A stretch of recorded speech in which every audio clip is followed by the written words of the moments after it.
guys, good morning. Today I'm doing my first day in the life video. So it is Friday, it is 9:31 and I am in clinic today. So I have mostly clinic. I do have a surgery actually in the middle of the day around 1 o'clock, I think. We have an OR upstairs. So I'll be seeing clinic patients in the morning, hop upstairs for surgery and then come back down and see more clinic patients. And I do have some procedures today too, saline ultrasound, trial transfers, so I can try and take you through some of these procedures also.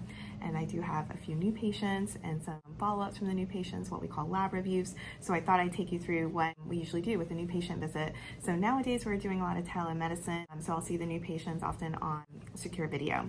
And we will go over, they are asked to do a portal prior to the visit where it goes over a lot of history questions. So when I see the patient, I will first review some of these questions with them, and then I go over the usual infertility workup. So that includes checking an AMH, which assesses ovarian reserve, doing an ultrasound to assess the follicle count, doing an HSG to look at the tubes in uterus, doing a semen analysis, and also do preconception labs. So that includes checking rubella, varicella, genetic carrier screening, blood type, these type of things. And so sometimes patients will have other conditions that warrant further workup, such as PCOS or recurrent pregnancy loss. So we may do more workup in these type of scenarios, but generally speaking, that's the typical infertility workup. Then we'll meet with the patient usually 3 to 4 weeks later, go over all the blood test results, and then talk about next steps from there, talk about treatment options, success rates, and then just figure out what plan is best for that individual patient. So that is in essence the new patient visit and then the lab review visit. I am now going to get to some telemedicine and I'll check in with you guys later.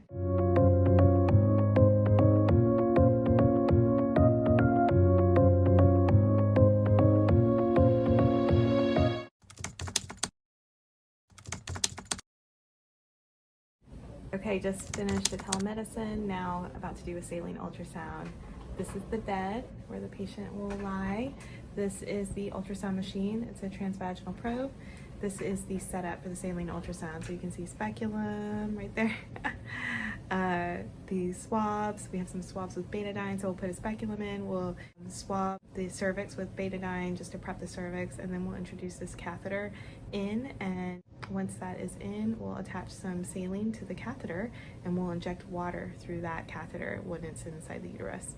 We'll remove the speculum and then we'll put in the ultrasound probe, and as we're injecting water, you'll be able to see on ultrasound the uterus dilates, and you'll be able to see the inside contour of the uterus better that way.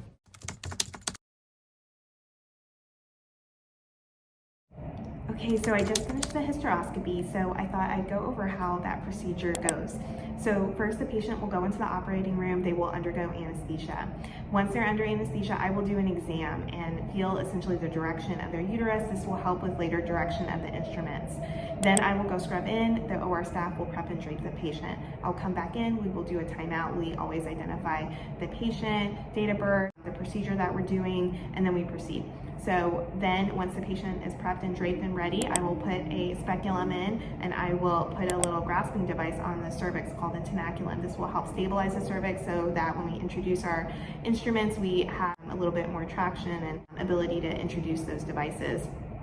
So then I will do a little local anesthesia around the cervix, and then I will introduce the dilators. And so the dilators will go into the cervix and dilate it so that we can introduce the hysteroscope, which is a device that's about the size of a pen, and that will go essentially in the cervix and into the uterus.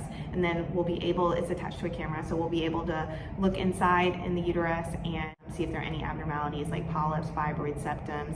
We can introduce little shaving devices and scissors and these type of things through the hysteroscope to remove any pathology we see. So we will often use a shaving device to remove polyps and fibroids, and then we can make sure the uterine cavity is nice and normal at the end, and that's pretty much it. Then we'll remove the hysteroscope, we'll remove the grasping instrument called the tenaculum, make sure there's no bleeding. If there's any bleeding, we sometimes put pressure, sometimes put a little medication on the cervix, and then that's it. We remove the speculum. The patient will then go to the recovery room. They will recover from anesthesia and be monitored while they're recovering, and then I will go and do some paperwork. So I have to do the operative report, I have to do some discharge paperwork and discharge medication instruction. I will go talk to the partner and let them know how the procedure went, show them pictures, the before and after, so they can see what occurred during the surgery, and then I will also dictate the report so that all the findings are clear and we have that for reference later on if we need it.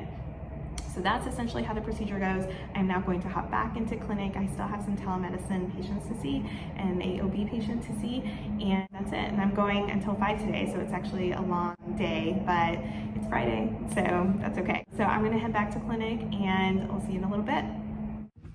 Hey guys, so I finished clinic and I have come home. I did have to run 2 errands. It is my kid's birthday this weekend. One is on Saturday and one is on Sunday. So I had 2 kids born like 1 day apart, which is crazy. A few years apart and a day. So I had to go pick up their 2 birthday cakes. I'm going to try and pull off 2 different birthday parties for them, just at home, nothing, you know, crazy, but my son on Saturday and then my youngest daughter on Sunday.